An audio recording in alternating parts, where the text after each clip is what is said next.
chceme rosaceu odstrániť, tak doplňte do stravy všetky zelené potraviny, brokolicu, špenát, uhorku, zelenú papriku. Doplňte do stravy veľmi veľa obilovín, ktoré obsahujú rutín. Rutín je látka prioritne napríklad v pohánke, ktorá posiluje steny cievy a sťahuje zápal. Akýkoľvek zápal a aj zápal pokožky. Ďalej vám odporúčam doplniť do stravy potraviny, ktoré obsahujú kolagén, čiže ľanové semienka, čia semienka samozrejme namočené, ďalej výživové doplnky, ako je vitamín K, zinok a tak ďalej a tak ďalej. Pokiaľ vás táto problematika zaujíma bližšie, pokiaľ máte problém s rosaceou, prosím vás, určite ju riešte, pretože rosacea je kožné ochorenie, ktoré sa zhoršuje, pokiaľ sa nelieči.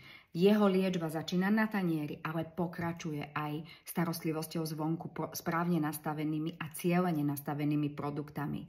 Ak máš záujem a ak máš tento problém, napíš do komentáru chcem a ja ti pošlem link na kompletné videonávody, s ktorými si ľahko s rosaceou poradíš.